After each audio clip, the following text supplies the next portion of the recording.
കോഴിക്കോട് മണ്ഡലത്തിൽ കഴിഞ്ഞ തവണത്തെ അപേക്ഷിച്ച് കുറഞ്ഞത് 6% വോട്ടുകൾ 2019-ൽ 81.46 ഉണ്ടായ പോളിംഗ് ശതമാനം 75.42 കുറഞ്ഞു. പോളിംഗിലെ കുറവ് UDF ക്യാമ്പിന് ആശങ്ക സൃഷ്ടിക്കുമ്പോൾ നല്ല ആത്മവിശ്വാസത്തിലാണ് ഇടതുമുന്നണി. കോഴിക്കോട് ലോക്സഭാ മണ്ഡലത്തിൽ കഴിഞ്ഞ തവണത്തെ അപേക്ഷിച്ച് എല്ലാ അസംബ്ലി മണ്ഡലത്തിലും പോളിംഗിൽ ഇടിവുണ്ടായി. ആകെ 6.04% കുറവാണ് രേഖപ്പെടുത്തിയത്.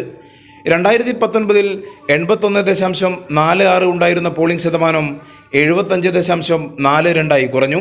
2009-ലെ 74.73 ഇത്തവണത്തെ പോളിംഗ് രേഖപ്പെടുത്തിയത്. ആദ്യ മണിക്കൂറുകളിലെ ശക്തമായ തിരക്ക് ബൂത്തുകളിൽ പിന്നീട് ഉണ്ടായില്ല.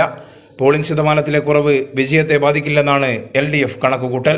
ഇടത് വോട്ടുകൾ പോൾ ചെയ്തിട്ടുണ്ട്. UDF കേന്ദ്രങ്ങളിലാണ് വോട്ട് ശതമാനം കുറഞ്ഞതെന്നും LDF വിലയിരുത്തുന്നു.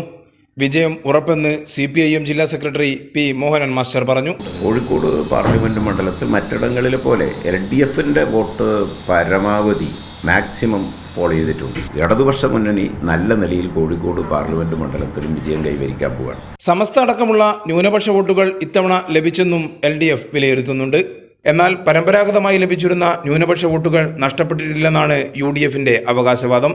പോളിംഗ് ബോധപൂർവം വൈകിപ്പിച്ചെന്ന ആരോപണം UDF ഉയർത്തുന്നു.